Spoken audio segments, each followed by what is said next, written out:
Hello, everyone. We would like to start our joint presentation with a short intro about our both countries. And let's begin with Latvia. What we are well known and proud of. First of all, Latvians are really crazy about ice hockey. So crazy that when our national team won bronze in World Championship, the whole country got a free holiday day after.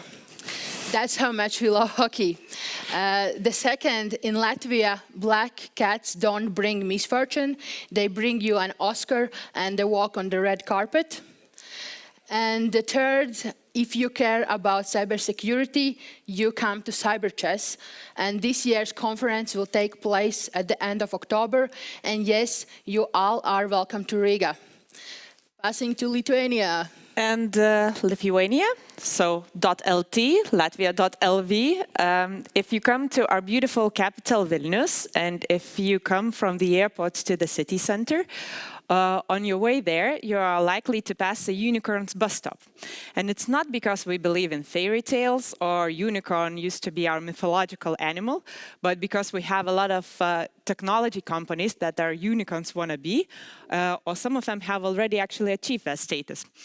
And we have this pink cold beetroot soup that we love it so much, and we are crazy about it so much that we even have a festival for it at the beginning of the summer. And you might have heard about Lithuania because of the various cybersecurity indexes where Lithuania has been scoring quite high. And in media, it has been reported as Lithuania is the 4th most cyber-secure country in the world.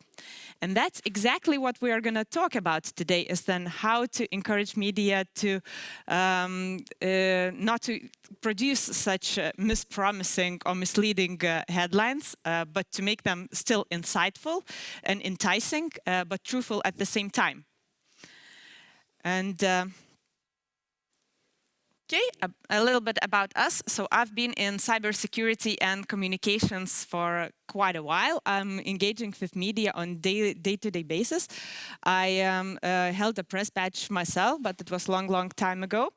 And even here, during the 3-4 days of conference, during the speeches, I've heard some speakers saying in the same tone of voice, the attackers, the media as the bad guys. So I think it's actually very important to talk as how to make them part of cybersecurity ecosystem, I mean the media, rather than viewing them as the outsiders and the bad guys. Yes, and myself, I have been working with media and in public relations over 6 years, but still nothing beats the adrenaline rush when journalists calls you in the morning and asks about ongoing cyber attack you have no idea about. And spoiler alert, usually these kind of attacks are normally technical glitches. But sometimes we have good information coming also from journalists. But this doesn't answer the question why media matter and why we should boost the relationship with them and nurture these relationships. But the answer to this simple question, why media matter, is easy. Because this is where society and public gets their information about cybersecurity related questions. In fact, we had a recent survey in Latvia ordered by CERT.LV, which shows that almost half of the respondents, 49%, said that the main source where they get information about cybersecurity related questions is media like TV, radio, news, and it's more than government websites or even social networks. So media works as a great multiplier to your messages and to spread news about cybersecurity. And how to make yourself visible to media, how to engage with them. There is 2 realities. one reality when you have resources and money, and when you don't, or your resources are limited. As CERT.LV, through the years, we have experienced both realities, so I will share our viewpoint from the both. So let's start when you have resources and when you have money. So basically, sky is the limit for your opportunities.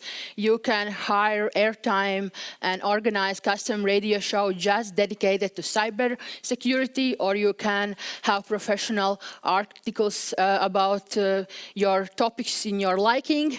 And basically, there is many possible options. But today I will speak about how we have chosen invest our resources and what have been our strategy, how to reach wider audiences through the media. First, when we have access to funds, we organize national-wide awareness raising campaigns. The last one was November, when we launched our new DNS firewall app, and we wanted to more people know about that and to more people download it.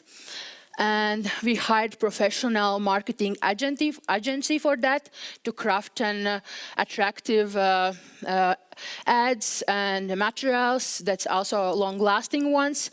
And we use different channels, like we had outdoor advertisements, we had paid articles in printed press. We had, of course, ads in social media, and this buzz attracted also organic media attention.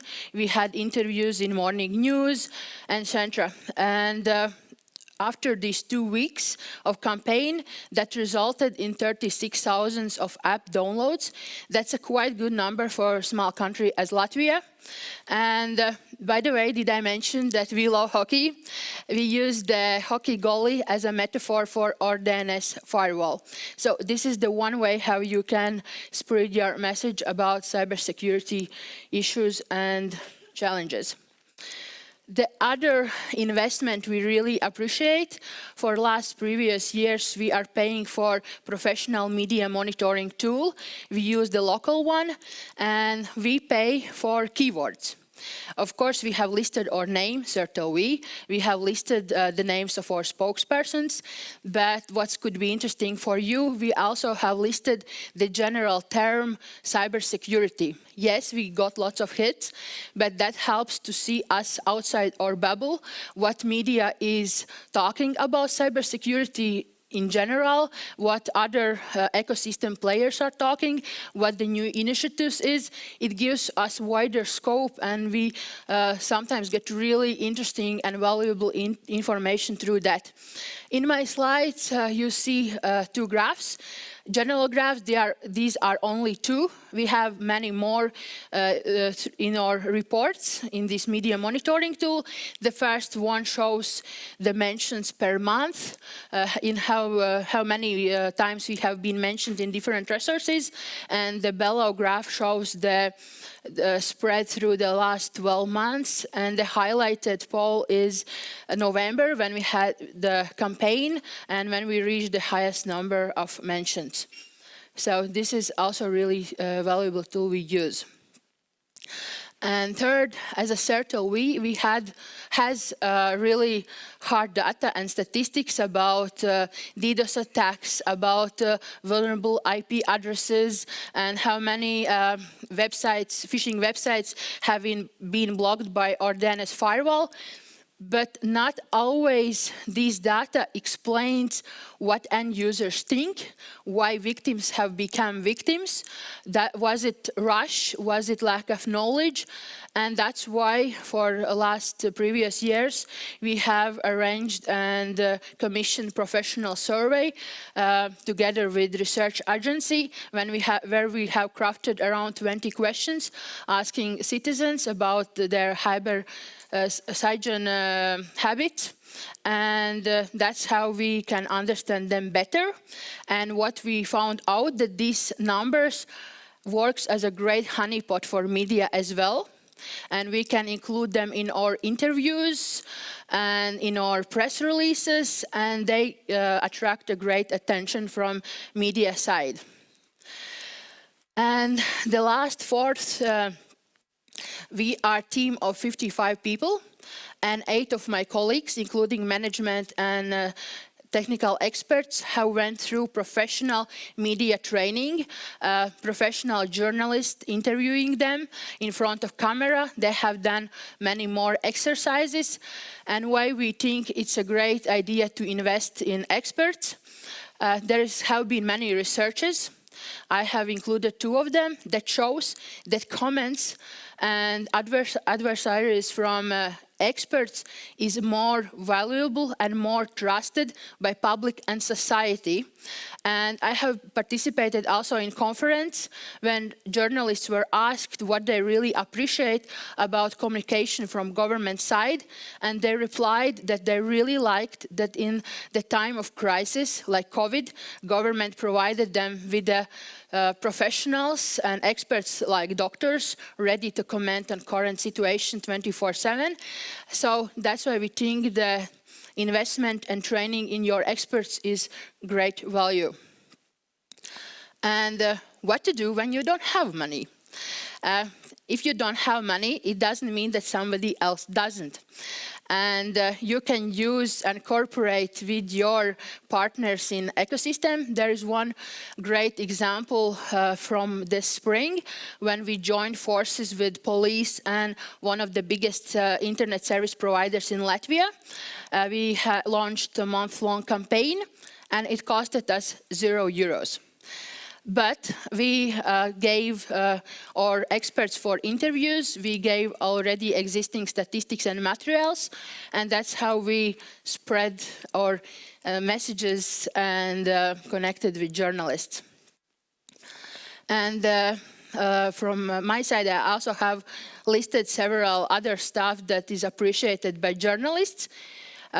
There is many, I will highlight few because of the time, but what's appreciated by media, it's your availability, that you are available in their time frame, and we usually try to find the time and dedicated experts to speak with them. And there's, in my career, there is only few cases we have turned media down because of specific reasons, but normally we try to be open for communication with media. And second thing media appreciates, as CERT, we own a treasure that is that's full of examples of phishing emails, of phishing SMS, voice samples, and media really appreciates if we are open to share these samples, that they can include them in their TV plots and show them how the scheme works in depth, and that's really appreciated also by them. And the last thing, when you speak with media, always remember what's behind them and what's behind the TV screen. It's the normal, everyday people, so you need to craft your messages that's usable and understandable for them. There we have a few examples how would normally probably tech experts would say, and how we try to arrange these meetings that they sound easy to understand for general public. Thank you. I give word to my colleague Julia. So Madara gave you a perspective of National Cyber Security Center that is a center of anything that's in terms of cybersecurity within a country. In Lithuania, it's a slightly different setup. So our National Cyber Security Center is central when it comes to regulations, serving cybersecurity subjects or education, but not when it comes to public awareness raising campaigns or communications, commenting. So they are not necessarily the first choice for journalists to come and ask for comments.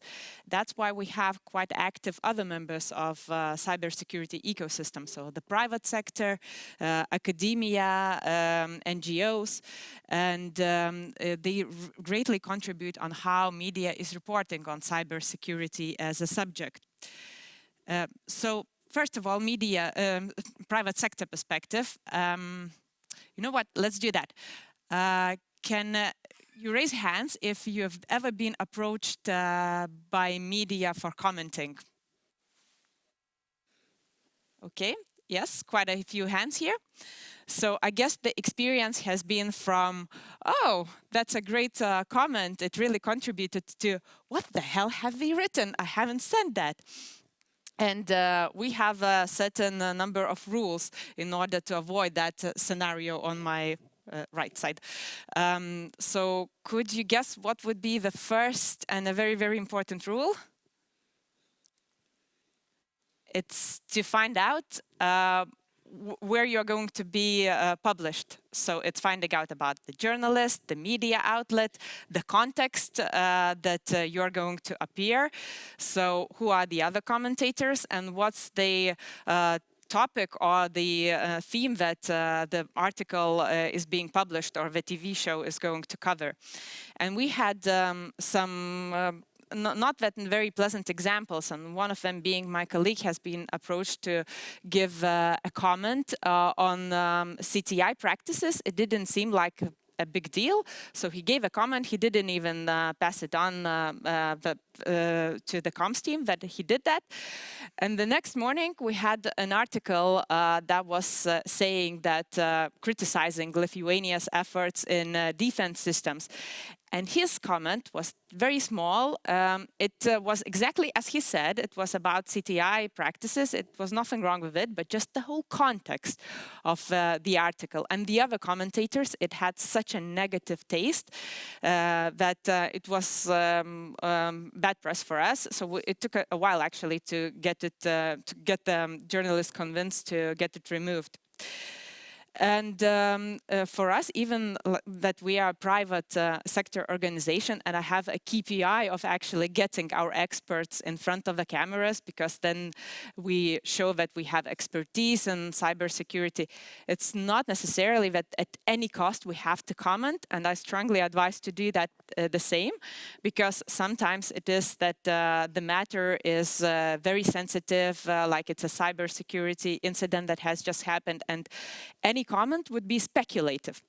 But there's a but. Media is going to be left hanging if you just say no. So it's a good approach is actually to suggest another reliable source. Would it be a national cybersecurity center, cyber police, or another organization that is closer to the case and could provide a good comment? And if you were decide to comment, actually, it's good to do it in a structured manner. So one thought, one sentence, provide metaphors for very difficult subjects, such as new regulations on cybersecurity, and don't overuse statistics and cybersecurity jargon.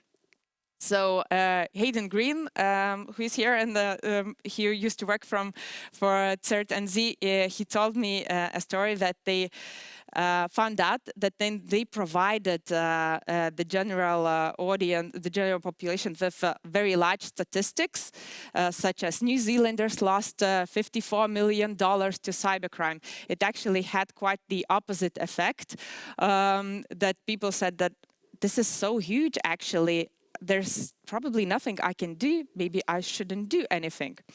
So it was discouraging rather than encouraging. But sometimes you have cases where you want to put the content in front of the media, so to put it in a way that you want, because you have a very compelling message that you want to communicate. So Madara has covered the articles, if they would be paid or unpaid.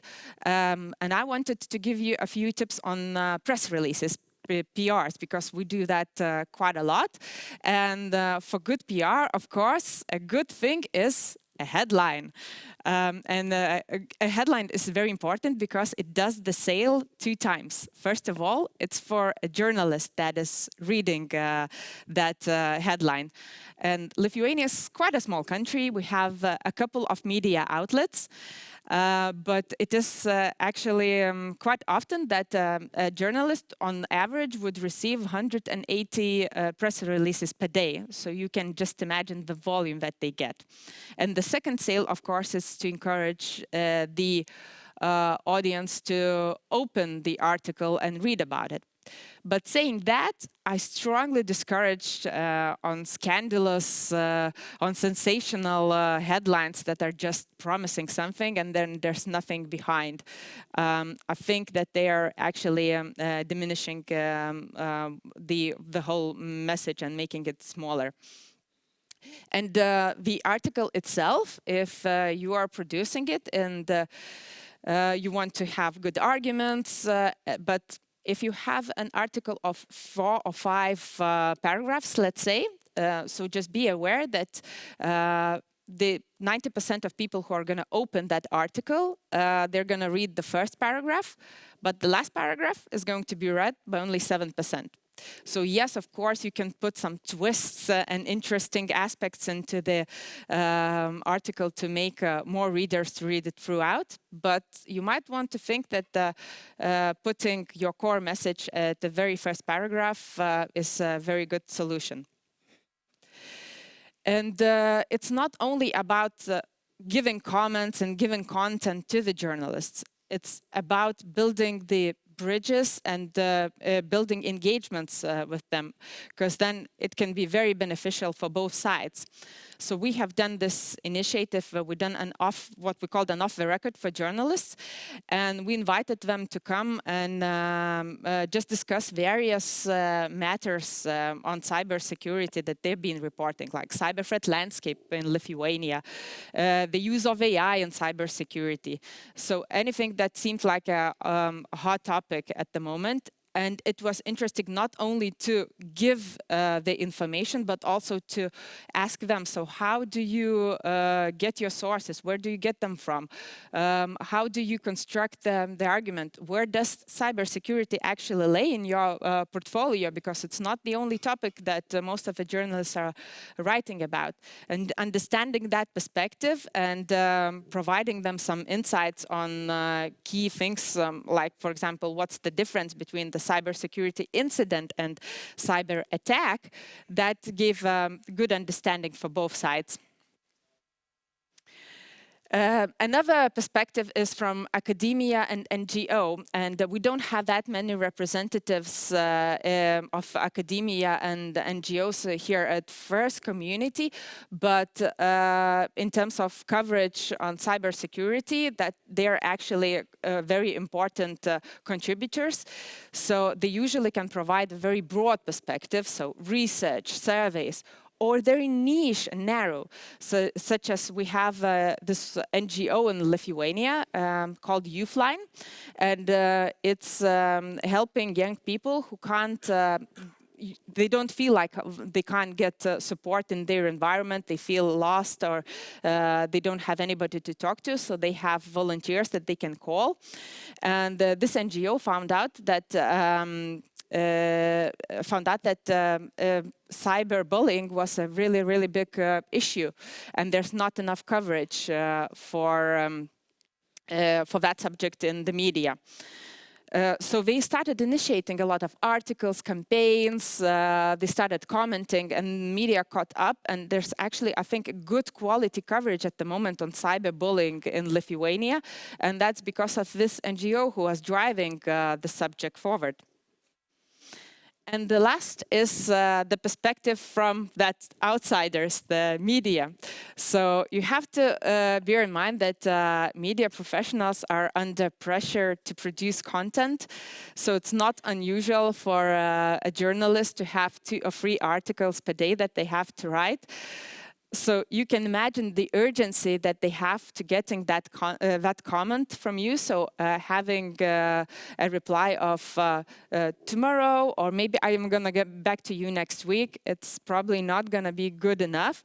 And journalists usually have a list of experts, organizations that they are going to approach if they are writing or exploring a certain subject.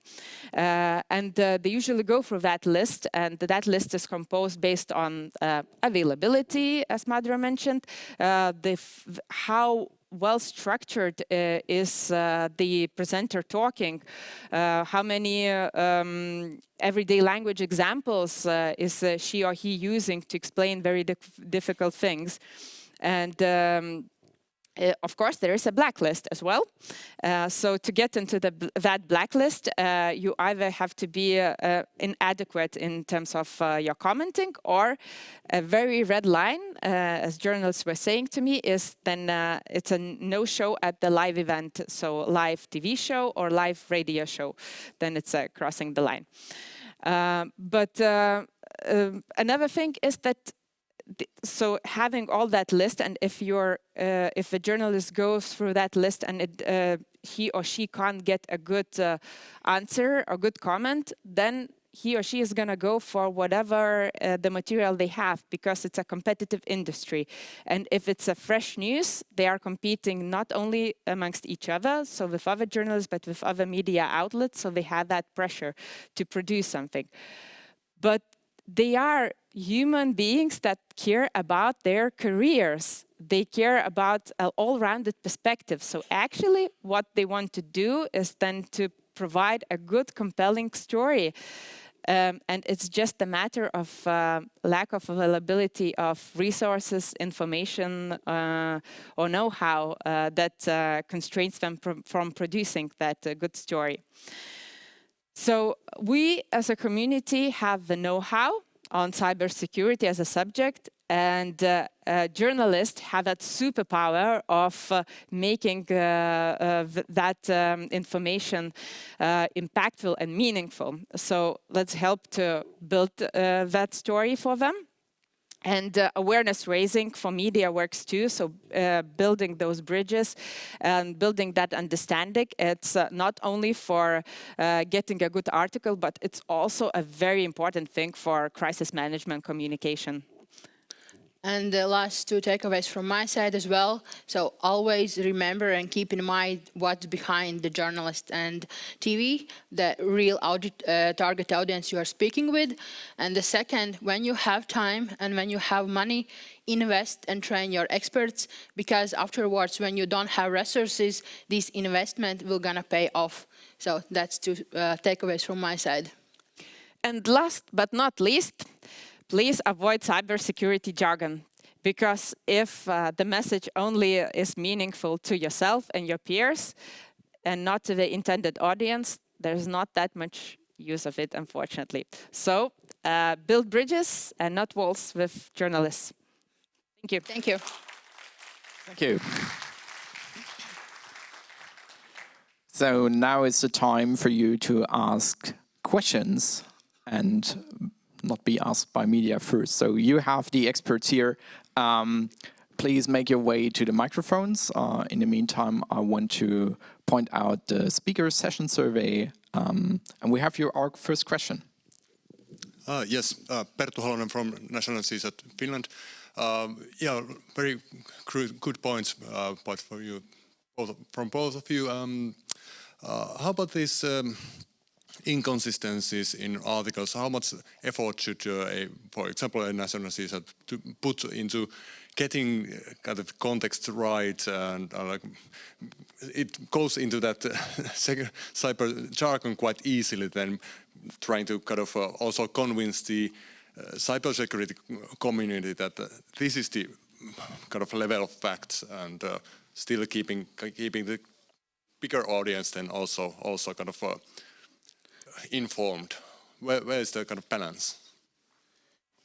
So is your question about where's the balance between still providing cybersecurity technical aspects, but then having it in a understandable way for the wider audience? Is that the question? Yeah, most of kind of is it a kind of lost battle trying to kind of serve both audiences at the same time, or is there some middle way? I don't think there is a good way of serving two audiences at the same time. At least in Latvia and Lithuania, the bonus for us, we are a small country, and when we are talking to media, mostly we are talking to the society in general and public. But about these specific experts with the real deep knowledge, we have different channels we communicate with them. We have special channel with 800 experts all over Latvia, where we dedicate on daily basis the most necessary information for them. We are available for them. We have specific seminars and workshops for them. So I believe we are still professionals in the eyes of them because we have different channels how we communicate with them. Okay, thank you.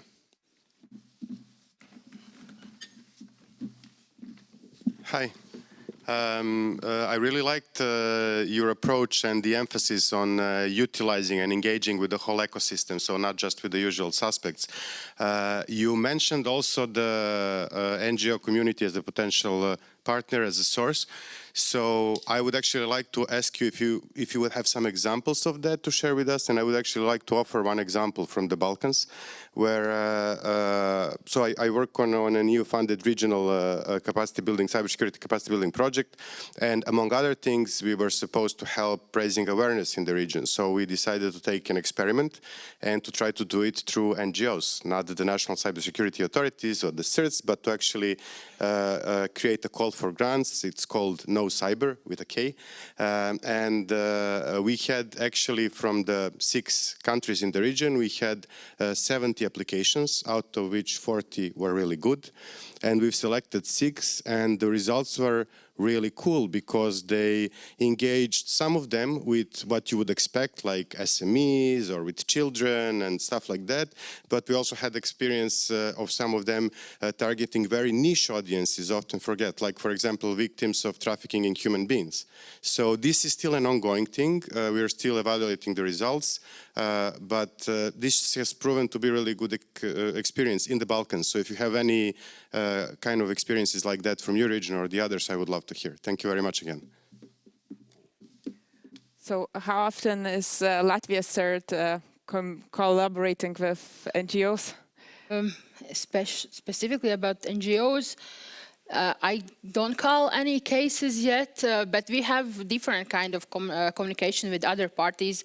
We come at the beginning of the year together, for example, with police and finance institutions and share our lessons learned from previous year. That's also valuable for our target audiences. But about NGOs, I need to ask my colleagues, but I don't have so deep. So for us, apart from the example that I've mentioned about the UFLINE NGO, we have a couple of projects at NRD Cyber Security. We have a couple of projects related to CTI and explaining to the wider audience what CTI is and what it means and why it is important. And then it goes to quite a few social issues, such as cyberbullying again. So we reach out sometimes to NGOs to collaborate with us because we provide the theoretical know-how on the subject, but then they have the practical know-how because they usually like for example, those helplines, they speak with the target audience and they know what it is really like, who is targeted and how they feel about it. And I remember one example from our side. We have a movement in Latvia called Cybersecurity for Women, and we are really close relationships with them. We empower them with the knowledge about cybersecurity. We have led seminars to them. So yes, in that way we cooperate as well. Great talk, thank you. In the list that you had about where people get all their information from, it was TV, media and stuff, but in your list of who they trust, journalists were right at the bottom. How do you balance that? That's an issue that we have in New Zealand as well. Same thing, people don't trust the media, but that's how they consume everything. So how do you suggest balancing that? That they don't trust media but trust experts? Oh no, that they don't trust media, but that's where they get all their information from.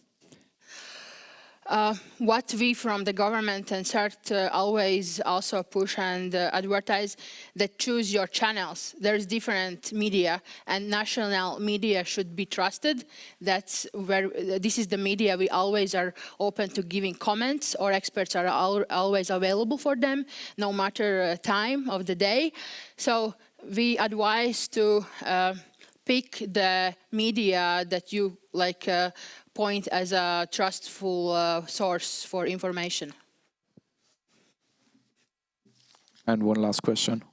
So many of the journalists will try to approach any employee of a cybersecurity center or practitioner, and sometimes use quotes of them out of in a way that they did not expect. What kind of advice do you have for like the general members of the organizations about talking to media? We have a rule. We have set the rule. When media call our experts, they always pass them to a PR department, always. They know our email, they know everything, and they say, please set the time with me through my PR colleagues. That's the rule we set. And it's worked for us at least. And for us, it's the same. It's just a request to go through the media through the communications department, and it's we are just assuring that we are going to come back very soon to give an answer whether we can comment or not, and if we can, then it's going to be an expert who's going to be commenting.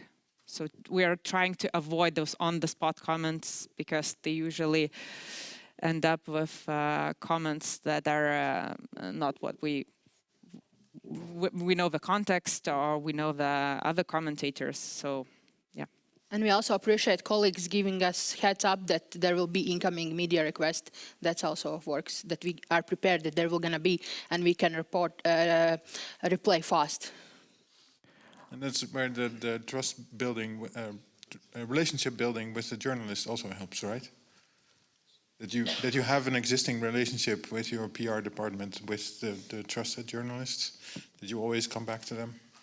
Yes, ourselves, we are on new terms with journalists. Yeah. They know us by face and we know them, and they can reach us, and we are quite an open relationship. Yes, it's about building those bridges. Yes, exactly. That brings us to the end of our session, but there shouldn't be a wall here. Our speakers are still available throughout the conference for if you have any other questions. Let's give them a round of applause again, and thank you for being here.